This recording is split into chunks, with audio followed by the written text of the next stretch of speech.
자, 정현종의 방문객이라고 하는 시를 할 텐데 그거 하기 앞서서 앞장 있잖아요. 방문객 바로 앞장. 거기서부터 해야 되거든요. 자, 그거를 좀 잘 보도록 하겠습니다. 방문객 바로 앞장 왼쪽 편에 있는 거 문학의 소통의 개념. 제대로 볼게요. 자, 문학의 소통의 개념에서 문학의 소통은 문학 작품을 생산하고 수용하는 활동을 작가, 작품, 독자 간의 소통 활동으로 간주하는 것이다. 소통으로서의 문학은 독자와 작품의 상호작용, 작품을 매개로 작가와 독자, 독자와 독자 사이 이뤄지는 상호작용을 모두 포함한다. 이렇게 돼 있고 오른쪽에 문학의 소통 구조를 그림으로 그려놓은 거 보입니까? 보이죠? 위에. 네. 이게 중요합니다. 그래서 이걸 좀 설명해 볼게요. 앞에 볼까? 우리가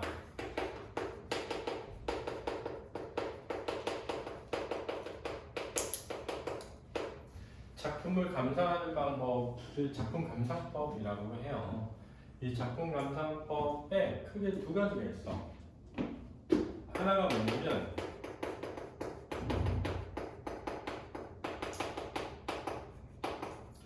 외재적 감상법이라고 하는 거야. 그렇지? 외재적 감상법. 이 외가 바깥이라는 뜻이야. 바깥에 있는 것과 관련해서 감상한다는 거거든. 여기에 대표적인 것이 작가 맥락에서 감상하는 방법, 독자 맥락에서 감상하는 방법,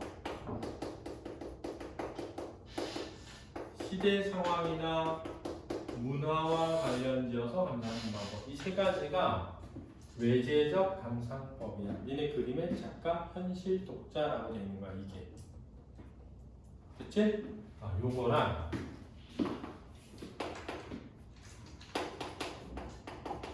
내재적 감상법이라는 것도 있다. 이 내재적 감상법은 작품 자체만 보고 감상하는 것을 의미해. 그렇지? 됐니? 그래서 시험에 어떻게 나오냐면 이렇게 나오는 거 잘 들어. 보기를 주고 문학 작품을 감상하는 방법에는 이러이러한 방법이 있다라고 설명을 쭉 줘. 그렇지? 그런 다음에 밑줄을 긋는 거야. 근데 그 밑줄을 예를 들어가지고 내재적 감상법의 밑줄을 그었어. 그런 다음에 밑줄과 관련 지어 작품을 감상한 것을 찾아라. 이렇게 묻는단 말이야. 1번 선지가 이렇게 나와. 이 시의 시인은 이렇게 나와. 일제강점기에 태어난 사람으로서 이렇게 나와. 그럼 뭐게? 외제적. 외재적에서 뭐게? 작가. 작가의 시대 상황이게. 이 시의 시인은 일제강점기에 태어나 이렇게 살다가 이렇게 죽어서 이런 시를 썼어. 그러면 작가야. 그렇지? 자, 예를 들어서 이 시는 물질 만능주의가 팽배한 우리 지금의 현실에 청소년들에게 이런 도움을 줄 수 있어. 그럼 뭐니? 독자야, 그게. 그러니까 은근 헷갈릴 수 있다는 거야. 알았지? 이 시는 일제강점기 시대를 배경으로 하여 이러이러한 내용을 담고 있다. 그러면 시대 상황과 문화가 되는 거야. 그럼 이 시의 화자는 그럼 뭐니? 이 시의 화자는 이런 사람이다. 그럼 뭐야? 작가가 아니라는 거야. 작품 자체가. 왜? 화자는 시인이 아니니까. 이해됐지? 이 첫 번째 출처 포인트인 거야. 얘를 뭐라고 하냐면 얘를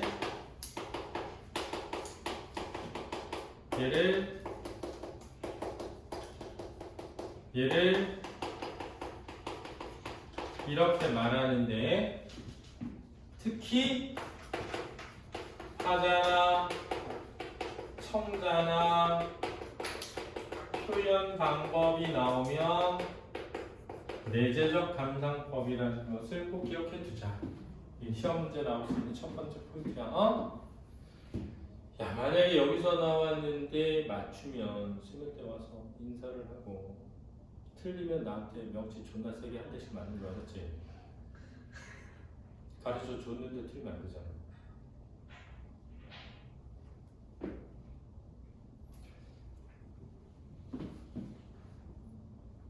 선아.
자, 그다음 문학의 소통은 일상적인 언어 활동과 달리 작품을 둘러싼 다양한 맥락이 다층적으로 작용한다. 작품뿐만 아니라 작품을 둘러싼 무슨 맥락? 작가. 작가의 맥락, 표현론, 독자 맥락, 효용론, 사회문화적 맥락, 문학사적 맥락, 반영론 등이 중요한 의미 구성 요소가 된다.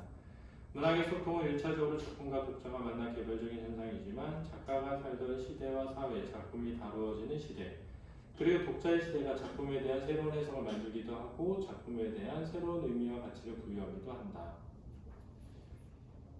자, 이것도 쉬면 나올 수 있어. 독자의 시대가 작품에 대한 새로운 해석을 만들어내기도 한다. 맞는 말이야, 그렇지? 이런 면에서 문학 소통은 사회 현상, 문화 현상의 일종이다. 문학의 소통은 실용적 목적보다는 아름다움이나 재미를 추구하려는 경향이 강하다. 이걸 미학적이라고 해요. 아름다움이나 재미를 추구하는 이걸 미학적이라고 한다. 문학 작품에서 다루는 내용이 일상의 관점으로 봤을 때 거짓이고 상상을 바탕으로 한 호구라도 독자는 작품 맥락 속에서 이를 참으로 받아들이며 작품의 세계에 반응하고 참여한다. 이 참으로 받아들이는 것 진실성이라고 한다. 독자는 단순한 감상을 넘어 작품의 가치와 의미에 대해 자신만의 평가를 내리기도 한다. 작품에 대한 자신의 생각, 감정, 경험 등을 다른 사람들과 공유하는 행위는 문학 소통을 더 풍부하게 만든다. 누구나 비판적이고 창의적인 감상을 바탕으로 작품과 대화할 수 있으며 문학 소통에 참여할 수도 있다. 넘겨볼까요?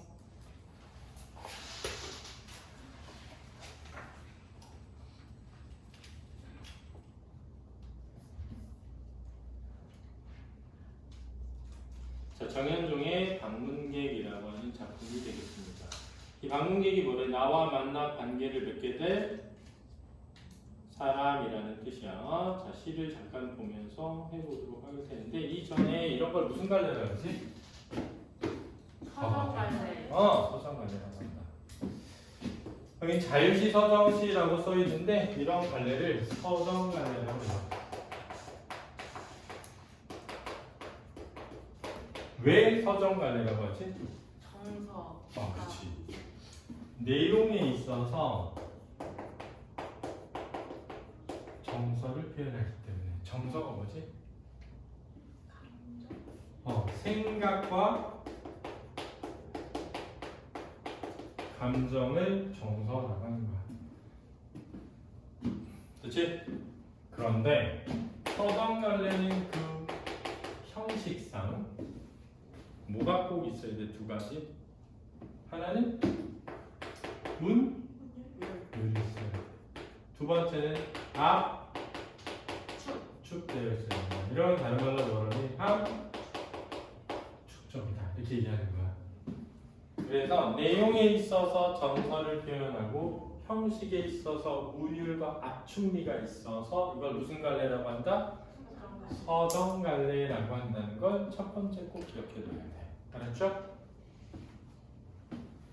그 다음에 이 서정갈래는 주제를 형상화하거든요. 자, 어떻게 형상화할까요? 첫 번째 뭐가 나와? 자, 화자가 뭐야? 시 속에서 말하는 사람이지. 두 번째는 상황은 세 가지야. 현실이거나 성찰이거나 관찰이거나.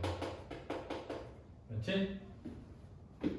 세 번째, 그 상황에 대한 뭐? 반응은 두 개다. 뭐라 뭐니? 정서적 반응과 태도적 반응이죠. 정서는 뭐니? 생각과 감정이 있다. 이렇게 형상화한다. 물론 청자는 나올 수도 있고 나오지 않을 수도 있다. 이렇게 네 개를 일단 먼저 알아두자. 네 개를 먼저 알아두자. 중요하다.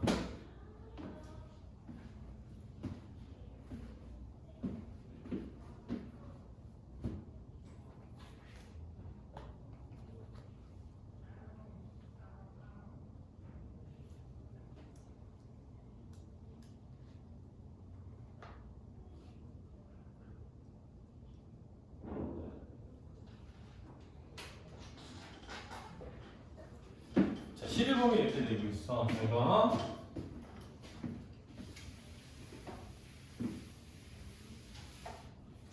사람이 운다는 거.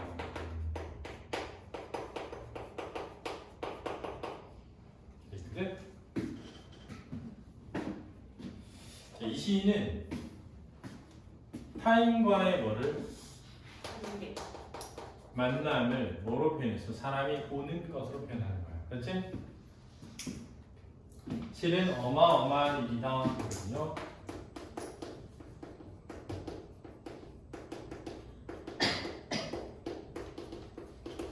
여기서 어마어마하다라는 건 뭘 의미하지?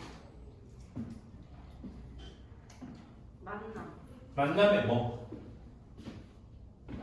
사람이 오는 게 만남이라면 그 만남에 뭘 어마어마하다라고 하는 거지? 가치를 평가하는 거야. 그렇지? 만남이라는 것의 뭐? 가치. 이 가치를 다른 말로 하면 뭐라고 할 수 있을까? 의미. 그럼 의미가 어떻다? 크다. 가치가 크다. 이렇게 말하는 거야. 그는 그의 과거와 현재와 그리고 그의 미래와 함께 오기 때문이다. 그는 그의 과거와 그리고 현재와 그리고 미래와 함께 오기 때문이다.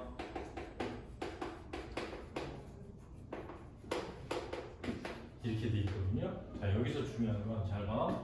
그는 그의 과거와 이렇게 돼 있잖아. 현재와 그리고 이렇게 앞부분에 그가 뭐 되도록 반복되게 함으로써 뭘 만들어낸다? 운율을 만들어내고 있다. 이거 일단 알아야 돼.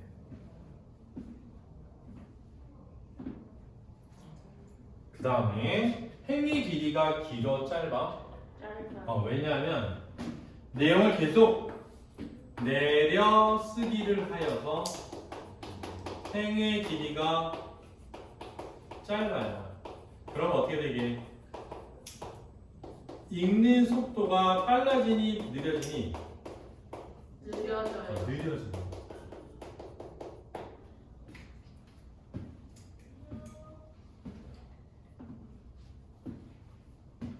그렇지? 이 읽는 속도를 느리게 함으로써 이 만남이라고 하는 것이 지니는 가치 또는 의미의 뭐를? 크기를 드러내기 위함으로 보인다는 거야. 그렇지? 예를 들어서 봐봐. 내가 그의 과거와 현재와 그리고 미래가 함께 오기 때문이다. 이렇게 읽으면 빨리 읽어버리면 그게 되게 작게 느껴지는데 과거와 현재와 그리고 미래가 이렇게 하면 천천히 읽으면서 그 크기를 뭐하도록? 크게 느끼게 하려는 거야. 알겠니? 이해됐니? 그래서 첫 번째 자 내려쓰기를 해서 행의 길이가 뭐해졌다? 짧아져서 읽는 속도가 뭐해진다? 느려진다. 그러면서 만남이라는 것의 의미를 생각해보게 만드는 거야. 자, 예를 들어서 우리 이게 뭐지 너? 저 예린이에요. 자, 오늘 쌤이 예린이 처음 만났는데 예린이 처음 만났잖아. 그럼 우리가 이렇게 만난다는 건 사실 생각해보면 우리가 지금 만나고 있는 게 현재지만 우리가 계속 만나가면 그게 다 뭐가 돼? 과거가 되지. 그리고 우리가 앞으로도 몇 번은 더 만날 거잖아. 그럼 뭐가 되는 거야? 미래가 되지. 그러니까 어쩌면 그냥 엄마가 가보라고 해서 백일포스학원에 처음 가게 됐어. 근데 나중에 돌아보고 그럴 수도 있지. 그때 저 여기 학원 처음 올 때 이렇게까지 오래 다니면서 여기에서 공부해서 대학 가게 될 줄은 정말 몰랐어요. 이럴 수도 있잖아. 그렇잖아. 오늘도 처음에 다닐 때는 별 그런 생각 없이 왔는데 내가 이 학원에서 막 국어도 듣고 수학도 듣고 막 과학도 듣고 이럴 줄 몰랐을 거 아니야. 그러니까 이 사람이 말하는 건 누군가를 만나는 일을 우리가 되게 가볍게 생각하지 말자. 그만큼 의미가 보다 크다. 소중한 것일 수 있다는 거야. 왜? 알고 보면 만남은 과거와 현재와 미래가 함께 오는 거야. 이렇게 말하는 거지. 그러면서 너네가 안준호 선생님이 옛날에 이랬구나 라는 걸 알게 돼. 그럼 나의 과거도 알게 되는 거잖아. 내가 니네랑 얘기하다 보면 니네 과거를 알게 되기도 하잖아. 그지? 야, 너 대학 가려면 이렇게 해야 돼 하면서 니네 미래에 대해서 얘기할 수도 있잖아. 얘가 말하려는 건 야, 누굴 만난다는 걸 사람이 오는 걸로 표현했고 그 사람이 온 만남이라는 것의 가치가 뭐다? 크다라는 걸 강조하기 위해서 내려써서 행의 길이를 짧게 하고 속도를 느리게 읽음으로써 그 가치를 느껴가면서 읽게 한 거야. 알았니? 됐지? 자, 다음 봐봐. 한 사람의 일생이 오기 때문이다. 그랬거든. 잘 봐. 그러면 요게 시어거든. 얘도 시어야. 시어가 몇 개? 2개가 반복되면 뭐의 반복? 19의 반복이라고 하는 거야. 야, 반복이라는 건 몇 번 나오는 셈이 반복이랬지? 2번 이상. 그러면 이렇게 반복되면 뭘 만들어요? 유를 만들면서 동시에 의미를 뭐한다? 강조하고 있다. 어떤 의미? 만남의 가치가 어떻다? 크다를. 과거와 현재와 미래를 묶으면 뭐가 돼? 일생이 되니까 그만큼 만남이라는 건 엄청 중요한 거야 라는 거야.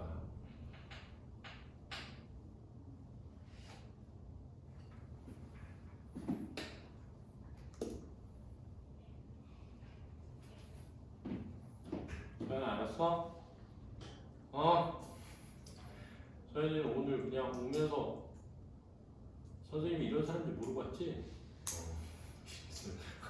근데 이런 사람인지 모르고 왔는데 나중에 좋은 만남이 되는 거야.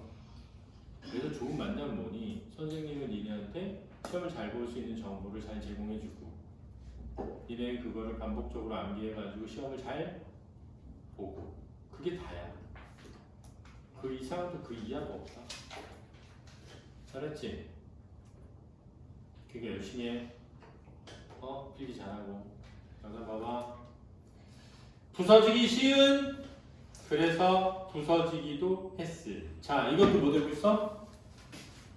반복됐죠.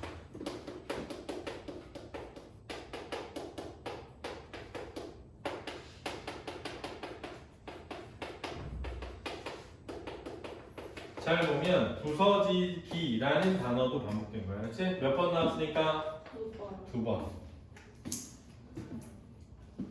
마음이 오는 것이다. 그랬네요. 그러면 마음이 오는 것이다. 잘 봐.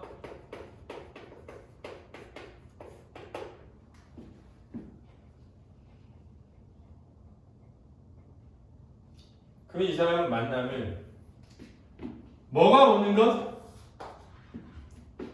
사람이 오는 것 또는 뭐가 오는 것? 마음이 오는 것 이렇게 표현하는 거죠. 두 번째, 마음은 눈으로 볼 수 있니? 아니요. 손으로 만질 수 있니? 이런 걸 무슨 적이다? 추상적. 근데 부서진다는 건 손으로 만질 수 있어야 되지. 눈으로 볼 수 있어야 되지. 그럼 이런 걸 뭐라고 한다? 구체적. 다른 말로는 감각적. 그러면 추상적인 것을 구체적으로 무슨화했다? 형상화했다라는 개념 중요하다. 시험 문제 나올 수 있죠. 자, 이런 걸 무슨적 변형이라고 하죠?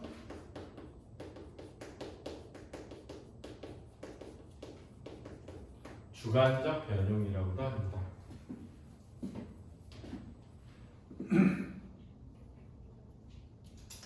주관적으로 바꿔서 표현했다 이런 뜻이야. 우리 예전에 배웠던 시조에서 겨울방학 때 했던 건데 동짓달 길고 긴 밤을 한 허리를 베어내어 이거 배웠었잖아. 길고 긴 밤 하면 이 밤이라는 건 시간이기 때문에 시간은 추상적인 거거든. 근데 그게 허리가 없잖아. 근데 허리를 베어내어 그럼 구체적으로 무슨 화했다? 형상화했다. 그래서 추상적인 것을 구체적으로 형상화했다라고 시험 문제 많이 나온다고 알았지?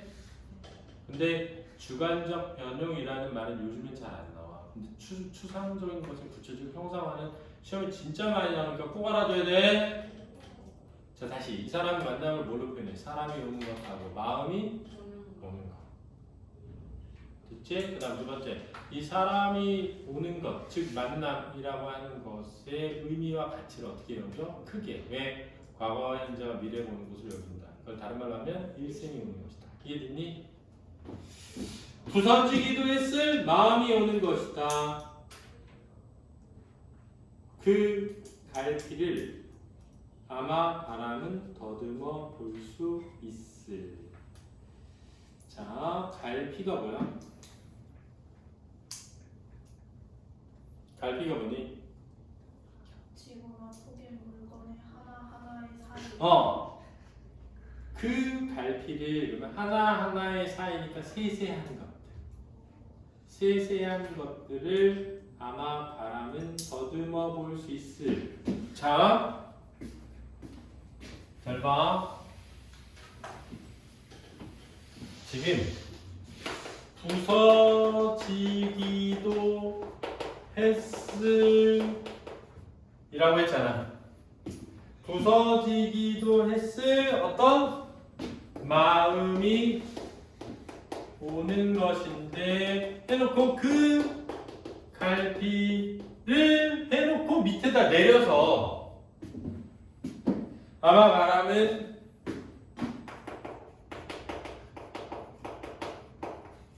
그 갈피를 뭐 해봤을? 더듬어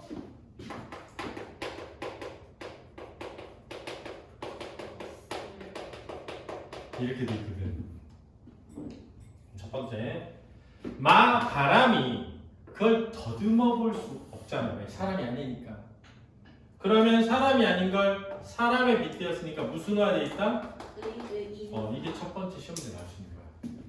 근데 의인화라는 말로 나오기보다는 의지를 지닌 뭐로? 구체로 형상화해서 표현했다 이렇게 나온 거야. 그러면 이 더듬어 본다는 게 뭘 의미하는 거지? 왜 물을 수 있어? 이 더듬어 본다는 게 뭐냐면 헤아리고 뭐 하는 것? 위로하는 것이래. 왜냐하면 그 마음이 뭐 했을 마음이야? 부서지기도 했을 마음이니까. 그럼 여기서 부서지기도 했을에 부서지는 게 뭐라고? 상처를 의미하는 거죠.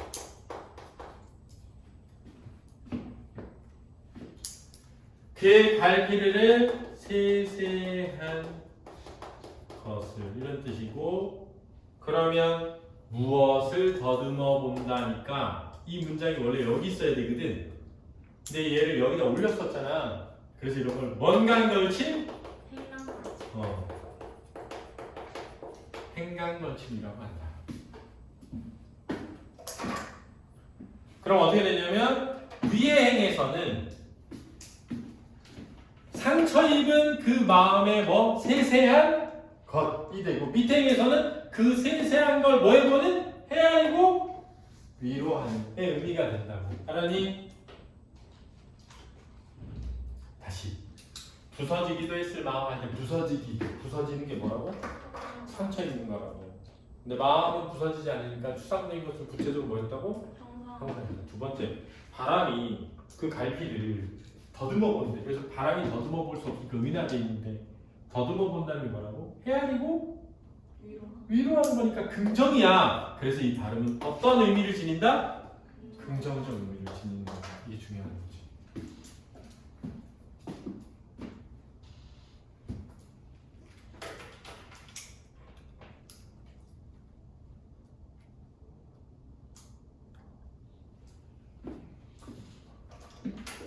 마음.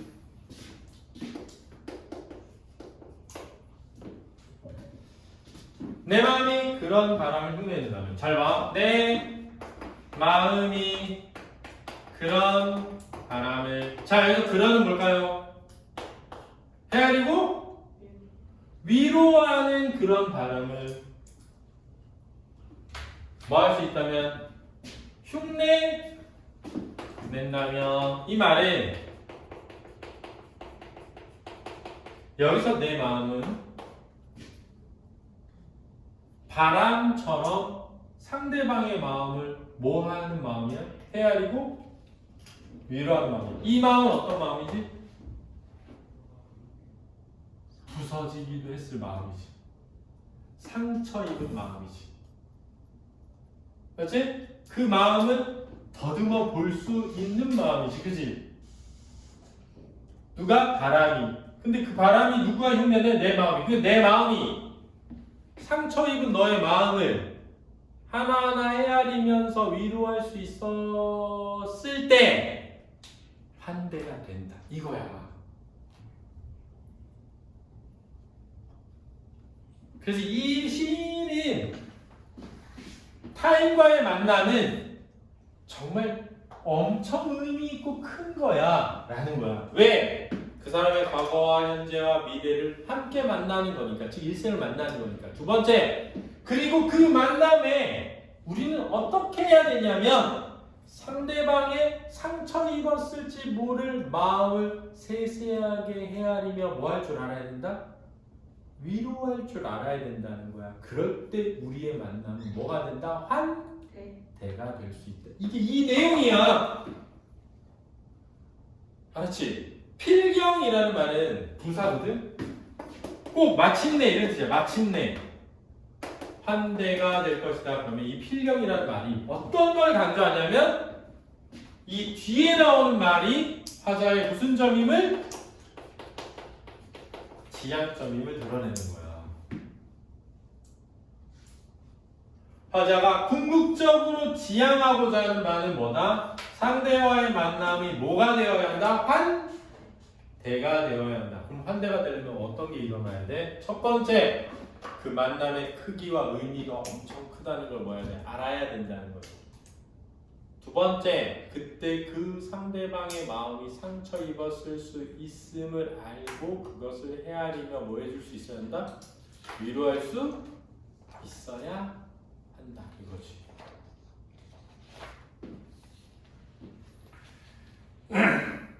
됐니? 그래서 그 위에 밑에 환대의 이해와 위로를 바탕으로 상대를 반갑게 맞이하고 상대에게 정성을 다하는 마음과 태도의 중요성 이렇게 말한 거야. 알았니?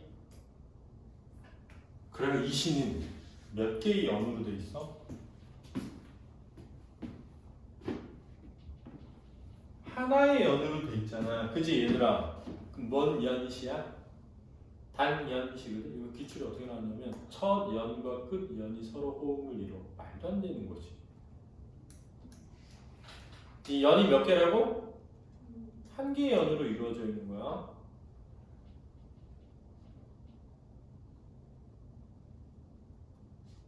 자, 내려쓰기를 사용하여 읽기 속도의 조정을 해서 주제를 강화하고 있다. 맞니 틀리니? 맞다. 이렇게 판단해야 된다고. 그렇지? 끝에 다라는 게 반복되면서 운율을 형성하고 있다. 맞는 거야. 그렇지? 그 다음에 뭐뭐다 이렇게 되잖아. 평서형이잖니? 그럼 평서형으로 쓰면 담담한 어조가 된다. 알았니? 그럼 담담한 어조가 아닌 건 뭐라고? 영탄적인 거야. 영탄적 어조는 감탄형 종결어미나 서리적 표현 같은 걸 막 썼을 때 나오는 거야. 알았니? 이해했지? 시험에 많이 나올 수 있다. 꼭 알아둬야 돼. 여기 이게 그거야.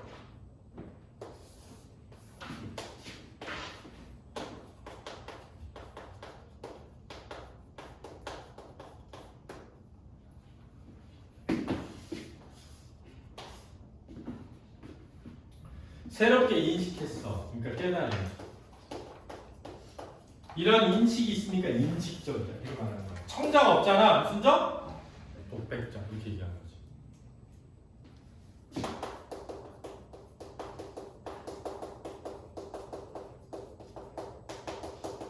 야, 이 시는 자유시래. 그럼 얘들아, 자유시가 아닌 시에 뭐 있어?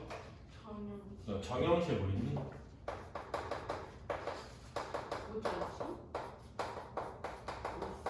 우리나라의 정형시는 시조 하나라고 봐도 틀리지 않을 정도야. 알았지? 시조는 형태가 미리 뭐에 있다? 정해져 있다. 몇 줄짜리? 세 줄, 3장, 6, 9, 45자 정도로 쓰게 돼 있어. 그러니까 형태가 정해져 있는 시조를 제외한 대부분의 시는 무슨 시야? 자유시인데 고전 시가들은 자유시라고 하지는 잘 않는다. 그렇지? 그래도 정형시가 뭐니? 그럼 딱 시조 하나야. 알았죠? 꼭 알아둬. 그 다음 이 시는 무슨 시다? 서정시. 왜? 정설. 정설을 표현하니까. 그럼 서정시 말고 뭐 있니? 그럼 서사시는 뭘 표현해서 서사시지? 서사시. 인물과 사건이 나오면 서사시가 되는 거야. 저 서가 펼쳐지다야. 사는 사건. 사건이 펼쳐지는 걸 서사시라고 하는 거야. 우리나라 시에서는 김동환이 쓴 국경의 밤이라는 시가 있거든. 그 김동환의 국경의 밤이라는 시가 서사시야. 국경 지역에 사는 한 남자가 일제강점기 겨울밤에 일어난 일들을 시처럼 썼어. 그런 서사시다. 근데 얘는 어떤 사건을 쓴 게 아니야. 알았지? 일이 일어나는 걸 쓴 게 아니다. 백석이 쓴 수라라는 시가 있어. 그 수라라는 시 보면 어느 날 아침에 거미 새끼 한 마리가 땅바닥에 기어다녀. 그래서 내가 아무 생각 없이 거미를 끌어다 밖에 버렸거든. 근데 좀 있다가 그 자리에 큰 엄마 거미가 나타난 거야. 그래서 얘가 너무 마음이 아파. 내가 가족을 흩어지게 했는데 그래서 엄마 거미를 차가운 밖이지만 새끼 있는 데 가라고 보내. 그랬는데 좀 있다가 정말 발이 채 서지 못한 이제 막 알에서 깬 정말 작은 거미가 나타난 거야. 그 나는 가슴이 미어진 거거든. 왜? 얘 지금 엄마 찾는 것 같아. 근데 내가 엄마 밖에 보냈잖아. 그래서 부드러운 종이를 받아서 이 거미한테 여기 올라오라고 내밀지만 얘는 무서워서 도망가. 근데 그걸 나는 받아서 엄마가 있는 품에 꼭 만나기를 바라며 보낸다. 이런 내용이거든. 근데 보면 아침에 일어나서 거미를 밖으로 보낸 사건을 썼잖아. 그래서 이 시에 서사적 이렇게 나옵니다. 근데 백석 시인은 무슨 강점기 사람이야? 일제? 그러니까 일제강점기 우리 민족이 수탈에 의해서 가족을 뿔뿔이 흩어졌으니까 그 거미와 자신을 무슨 시한 거야? 동일시한 거거든. 너네가 이해되는 건, 자, 지금 우리가 방문객이라는 시를 했어. 근데 이 방문객이라는 시를 그냥 읽고 이해하는 게 중요한 게 아니고 다 외워서 정리해서 쓸 줄을 알아야 돼. 알았니? 그러니까 이 시가 왜 서정시인지, 왜 자연시인지, 왜 독백적인지, 왜 인식적인지 알아야 돼. 왜 인식적이니? 만남의 의미에 대해서 인식해서 깨달았으니까. 알았지? 뭐라고? 만남이라는 건 정말 소중한 가치 있는 거구나. 두 번째 뭐야? 그 만날 때 사실 상처 입은 마음을 만나는 것일 수 있으니까 세세하게 그 상처 입은 마음을 살피고 뭐 할 수 있어야 한다? 위로할 수 있어야 돼. 그래야 뭐가 될 것이다? 환대가 될 것이다 이거지. understand?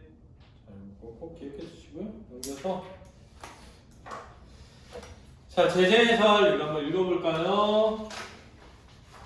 가은이가 읽어봐. 작품은 일상에서 만나는 사람들과의 관계에 대한 새로운 인식을 보여주는 시이다. 화자는 흔한 만남일지라도 큰 의미가 있다고 말한다. 자, 내가 아까 큰 의미 했지. 네. 다른 말로 가치 했지, 그지? 더불어 다른 사람과의 만남은 서로가 살아온 과거와 현재 그리고 미래까지 포함하는 아주 중요한 과정이며 그 시간 속에서 부서지기도 했을 상처받은 마음과 만나는 것이라고 말한다. 만남이 이처럼 어마어마한 일이므로 사람을 만날 때는 그의 마음을 헤아리며 상대를 정성껏 대하는 태도가 필요하다는 주제의식을 전달하고 있다. 이 시는 이러한 화자의 인식을 종결어미 무무다를 사용하여 담담하게 전달하고 있다. 아까 그 설명에서는 핵심 정리에서는 다를 사용하여 단호하게 이렇게 되는데 여기는 또 담담하게 이렇게 돼 있지 않니? 둘 다 맞는 거야. 알았니? 그 다음에 이제 선정 이유를 읽어보시고요. 핵심 정리는 아까 했고요. 그 밑에 그림 밑에 만남과 관계에 대한 화제 25죠. 사람과의 만남은 그 사람의 뭐? 일생과의 뭐다? 만남이고 동시에 그 사람의 상처받기 쉬운 뭐? 마음과의 만남이다. 따라서 사람과 사람이 관계를 맺는 건 어마어마한 일이다. 의미가 뭐다? 크다. 또 타인에 대한 이해와 위로, 배려와 정성이 뭐하다? 필요하다. 이러면 뭐가 된다? 환대가 될 것이다. 이렇게 정리해 놓으면 되겠습니다. 자, 활동 안내 가보죠. 이거 중요합니다. 자, 일행에서 팔행은 사람이 온다는 건 그 사람의 일생이 오는 것처럼 매우 뭐한 일이다? 큰 일이다. 어마어마한 일이다. 9에서 13행은 인간관계 속에서 부서지기 쉬운 마음, 추상적인 것을 구체적으로 뭐 했다? 상화했다. 섬세하게 더듬어 보는 것. 누가? 바람. 그러니까 바람이 무슨 화돼 있다? 그리고 이 바람은 긍정으로 쓰였다, 부정으로 쓰였다? 긍정적 의미로. 그래서 니네 시에서 바람이 긍정적 의미로 쓰인 거 찾아서 같은 거 찾기 문제 나올 수 있다. 알았니? 일단 바람처럼 방문객을 이해하고 위로하며 정성껏 맞이하고 싶다는 거니까 그래서 바람은 긍정적 대상이 되는 거야.